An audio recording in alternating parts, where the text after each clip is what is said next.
Olé! Salut les wargolfers et bienvenue dans cette nouvelle vidéo. Aujourd'hui, donc en compagnie de Flo au golf de Margaux, on va parler cette fois-ci de l'adaptation donc de toutes ces compétences par rapport aux différents clubs.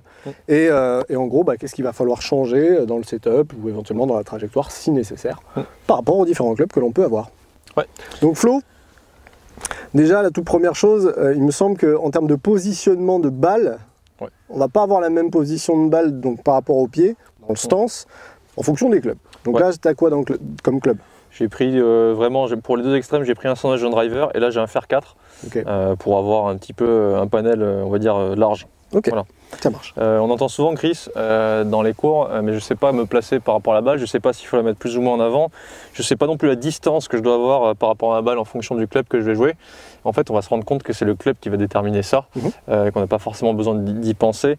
Donc déjà pour commencer, par rapport à la position de balle, plus ou moins en avant ou en arrière par rapport au pied dans le stance, ce qui va déterminer ça, ça va être le club. Pourquoi? Donc là, on va commencer par ce club-là, donc le Sandwedge, donc le club le plus court du sac. Alors, je débarrasse un peu. Merci. Donc la logique, c'est que lorsque je positionne le club ici, déjà de base, on se rend compte que l'angle est quand même assez important vers l'avant. Lorsque je positionne mes mains, on l'avait dit dans une vidéo précédente, si ce n'est pas le cas, allez les voir avant de regarder celle-ci, c'est important. Tu avais dit entre le pouce et le petit doigt, on allonge et normalement on peut se positionner ici par rapport au nombril. Si vous ne savez pas à quelle distance vous placez, vous nous téléphonez et on vous répond. Donc juste là. Ok, donc là je me positionne ici. La logique voudrait que lorsque je me positionne bien avec justement les mains comme il faut et le manche légèrement incliné, on va dire vers l'aine avant. Ok, donc à gauche de la couture de la braguette. Voilà, c'est ça. Il se trouve que voilà, mon club se positionne légèrement en arrière du centre, donc la balle sera au niveau du stick, c'est-à-dire au centre. Donc je vais me mettre juste là. Luna, elle est posée au soleil, elle est bien là. Ouais, elle est bien. La vie, sa best life. C'est ça. Donc voilà. Ok. Là, je suis bien. Donc là, c'est avec un sandwich. Ok. Donc le point de repère que je peux moi voir ici, c'est que l'arête inférieure, en fait, est quasiment contre le sol. Oui. Donc ça, c'est une très bonne chose. Si tu mets le club vers l'arrière, vas-y, mets le manche en arrière. Pardon, la tête de club, on la laisse au même endroit, mais mets les mains en arrière. Là, en fait, regardez, je peux mettre mon doigt sous la tête, sous l'arête inférieure. Donc là, on est déjà en train de programmer quelque chose qui va être très compliqué. Oui, il faut que le club, il doit être vraiment bien à plat. Il ne doit pas se situer un peu sur la partie arrière de la semelle, ni être trop avec le bord d'attaque. Et là, par contre, c'est l'autre partie de la semelle qui va se soulever. Donc un club parfaitement à plat ici, on se rend compte qu'il y a une inclinaison du shaft, donc du manche, qui est quand même assez importante. Donc en le posant parfaitement au sol, je prends mon club dans les mains ici et on se retrouve avec une balle qui est donc normalement vers le milieu des pieds. Si par contre je prends le fer 4, tac, donc là, pareil, j'enlève la balle, je vais positionner mon club, donc le manche est un peu moins incliné. Tout à fait. Donc toujours pareil, ici vers l'aine avant gauche, tac. Lorsque je me positionne là, je me rends compte que cette fois-ci par contre, le club est plutôt vers le centre, voire un peu en avant, donc la balle sera située. Alors, du coup, je vais la mettre en face du. Voilà. Je vais mettre ici. Donc finalement, plutôt milieu gauche en fait dans les pieds. Voilà. Milieu gauche, sachant que là, j'ai vraiment pas changé ma posture par rapport. C'est toujours le même écart, toujours le manche orienté vers l'aine. Et pourtant, la position de la balle n'est pas la même. Elle est plus en avant. Si je prends cette fois-ci le driver. Bon, la balle normalement sera en l'air, mais c'est déjà ne serait-ce que pour vous donner un ordre d'idée. Donc là, si on positionne le club tout à fait droit, donc perpendiculaire à ce stick-là. Donc là, je vais avancer un peu parce que j'ai un driver du coup. Tac, toujours pareil, ici vers l'avant, on se rend compte que pour avoir la même posture, là cette fois-ci, naturellement la balle va se situer plutôt à l'intérieur du talon gauche, donc vraiment beaucoup plus en avant que les autres clubs. Et pourtant, si je m'étais mis dans ce sens-là, finalement en fait ma posture a été la même distance par rapport au club et des mains positionnées exactement de la même manière avec toujours ce club qui pointe vers l'en avant. Donc en réalité, la position de balle, elle est déterminée par la physionomie du club. D'accord. C'est tout. Est-ce qu'on peut être amené à légèrement bouger cette position de balle? On peut la bouger un petit peu, mais du coup, ça va influencer les effets. Ok. Je ne sais pas si c'est ça que tu voulais que je dise. Si. Donc il y a les effets et il y a le deuxième point qui est effectivement la façon dont le club va arriver. Est-ce qu'il va arriver plus en descendant ou plus en remontant? Donc ça peut être aussi une idée pour varier finalement légèrement les hauteurs de balle ou légèrement les effets. Mais par contre, est-ce que avec, par exemple, si je prends le club le plus ouvert, est-ce qu'on va énormément la faire bouger dans les pieds en termes de position? Non, pas beaucoup. Ok, sauf si on veut vraiment avoir des trajectoires très très basses ou très très hautes. Mais auquel cas, on se met un peu en danger par rapport au contact. Non, c'est-à-dire qu'en gros, la balle, avec le sandwich, pour faire simple, si là, elle est censée être au milieu pour un coup classique, Je vais la varier, on va dire, un petit peu vers là, un petit peu vers là, rarement dans ce sens-là, soit dit avec les petits clams, c'est souvent plutôt dans l'autre sens, donc plutôt vers l'arrière, mais ce ne sera pas plus d'une balle et demie. Voilà. C'est-à-dire qu'on ne va pas se retrouver avec un sandwich avec la balle comme pour un driver, c'est-à-dire en face du pied gauche, et inversement avec un driver, on va pas se retrouver avec la balle au milieu comme un sandwich.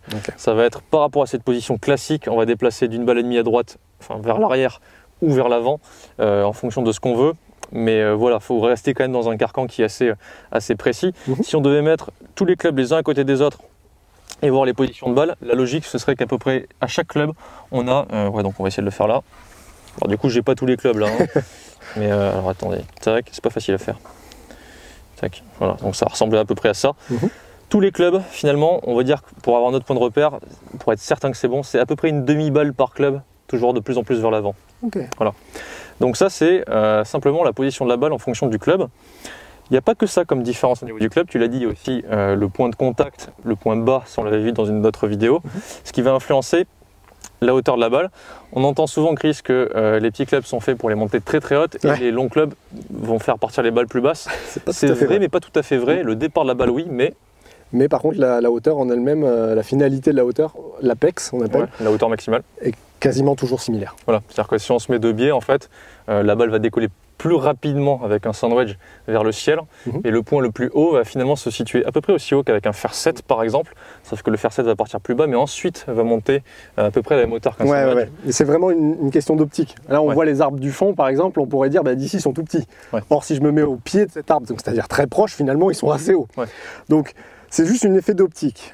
Pour vous donner déjà une norme à peu près, donc là je parle des joueuses professionnelles et des joueurs professionnels. Chez les femmes, on va avoir des apex de balles en fonction des clubs qui vont être entre 20 et 25 mètres en moyenne. Il y a des joueurs forcément qui sont au-dessus, des joueurs qui sont en dessous. Et chez les hommes, on est entre 25 et 30 mètres. Donc un grand arbre, quoi. Voilà. Bon grand arbre. Un grand arbre, très grand pin. Sachant que par contre, là où il faut savoir, c'est que l'apex le plus bas, donc 25 ou 20 chez les professionnels, femmes, enfin hommes ou femmes, c'est clairement le club le plus long du sac chez les fers, dans les fers. Donc le club qui part vraiment, véritablement très bas, c'est fer 3, fer 4, fer 5. Sinon tous les autres sont à peu près à la même hauteur. Ce qui expliquerait peut-être la difficulté de certains joueurs qui manquent de vitesse à porter la balle assez loin avec les longs clubs. C'est pourquoi il faut que vous fassiez attention, si vous n'avez pas assez de vitesse, femme ou homme, n'importe qui, si vous n'avez pas assez de vitesse, à avoir des clubs adaptés. C'est-à-dire normalement plutôt des bois ou des hybrides lorsqu'on commence à arriver vers des ouvertures de fer 5, fer 4. Exact. En fait, ce qu'il faut se dire, c'est que quand vous allez les jouer de cette manière-là, vous n'avez pas suffisamment de vitesse, c'est exactement ça, pour arriver à les optimiser. Ce qu'on voit très souvent, c'est des joueurs en fait, qui en frappant la balle, l'envoient à une hauteur qui est très sympathique. Dès qu'ils passent sur des drivers, ils se retrouvent avec des fois des clubs qui ne sont pas forcément du tout adaptés. On le sait, le driver, c'est un club qui est très particulier, vraiment. Alors, on a la balle qui est en l'air pour déjà optimiser la hauteur. Et il y en a, ils font, je comprends pas, j'avance pas avec le drive. Ou alors, j'ai toutes les mêmes distances avec toutes les cannes.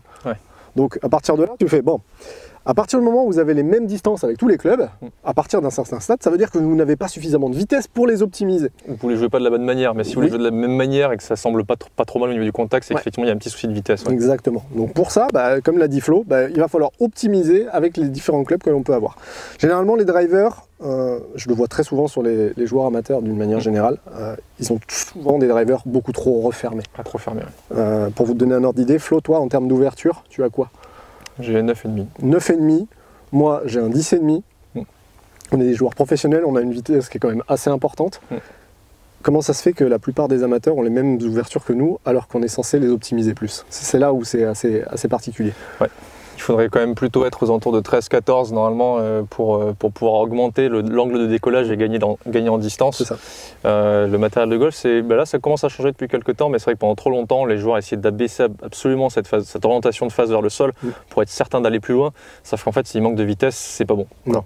Mais après, au-delà de ça, donc du coup, de la hauteur de la balle, on a compris que normalement c'est censé être à peu près la même.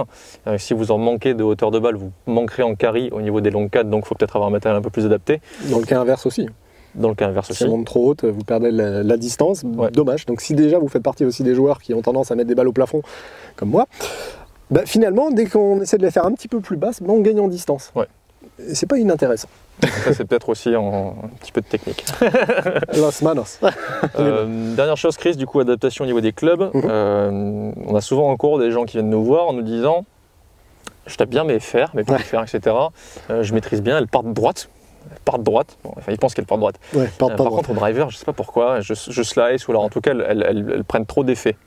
C'est normal. Ouais. Si avec un fer neuf, par exemple, vous mettez des balles qui ont, je dis pas 8-10 mètres d'effet, ne soyez pas surpris qu'elles en prennent 30 ou 35 avec un long club. C'est logique. Plus de vitesse, une balle qui va plus loin. Donc un effet qui, sur 100 mètres, avec un fer neuf, par exemple, fait 7-8 mètres d'effet. Vous rajoutez quasiment 100 mètres à la trajectoire avec un club plus long. Et encore, il n'y a pas que ça. Hein. Ouais. La trajectoire continue de prendre de l'effet. Donc la quantité d'effet en fonction des clubs, c'est logique qu'elle ne soit pas la même. Elle sera toujours beaucoup plus importante avec les longs clubs plutôt qu'avec les petits. On explique pourquoi ou pas? Un peu plus dans le détail. Allez, plus dans le détail. Vas-y, je te laisse faire. Je vais y arriver. En gros, pour faire très simple, plus la face de club est orientée vers le ciel, plus elle prend d'effet backspin. Donc c'est-à-dire qu'elle tourne vite sur elle-même. Plus la face de club est orientée vers la verticale, moins elle prendra d'effets backspin et plus elle sera potentiellement amenée à prendre des effets latéraux. C'est-à-dire que le backspin permet de tenir la trajectoire. Exactement. C'est pour ça que quelquefois, il y en a, on leur dit, essaye déjà de voir un petit peu en fonction de ta balle. On voit souvent les joueurs pros jouer avec des balles qui sont différentes des joueurs amateurs. Il y a des balles qui sont adaptées pour la distance, qui vont avoir une couche extérieure, on va dire, assez dure, qui vont adhérer un petit peu moins au style de club. Et qui vont donc prendre moins d'effet backspin, ce qui fait que la balle va partir plus loin. Mais, du fait qu'elle en prend moins, elle pourra peut-être prendre plus de dispersion latérale. Et bizarrement, après, dès qu'on va chercher dans des balles assez haut de gamme, donc des balles assez chères, la couche extérieure est plus molle, ce qui fait que ça va adhérer davantage donc, sur les stries. Et donc la balle va prendre plus d'effet backspin et prendre moins d'effets latéraux. Par contre, un truc qu'on voit très souvent, les clubs sont sales. Pourquoi, d'après vous, les joueurs pros ont des caddies qui nettoient à chaque fois les strills de club avec le tee et tout? Ça sert à ça, les strills. Si vous les avez complètement bouchés, croyez-moi, il y a de fortes probabilités que votre balle prenne pas mal d'effets. Alors, non, moins d'effet latéral, mais latéraux, moins de backspin. Tout à fait. Donc vous irez loin, donc un club sale plein de boue, oh purée, je tape super loin. Par contre, effectivement, du mal à tenir la trajectoire. Une autre petite raison aussi pour laquelle les longs clubs sont un peu plus compliqués à taper en termes d'effet et de sortie de balle, c'est que imaginez, j'ai un club ouvert à 90, donc vraiment, ou alors un peu moins de 90, 80, donc un ultra lob wedge. Si jamais j'oriente la face plus ou moins à droite ou à gauche, donc je fais tourner le club, l'adhérence sur la balle ne sera pas énorme, donc la sortie de balle ne sera pas complètement impactée.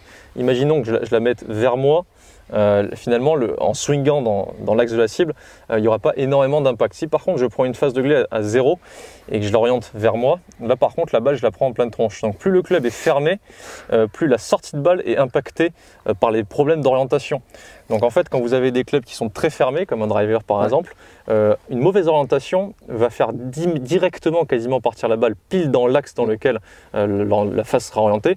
Alors qu'un club très ouvert finalement va annuler un petit peu ce problème d'orientation, ce qui explique la raison. Enfin, c'est pour ça qu'on est beaucoup plus précis avec les petits clubs aussi en sortie de balle qu'avec les longs clubs. C'est-à-dire qu'on avait fait une vidéo juste avant avec un stick qui était placé devant.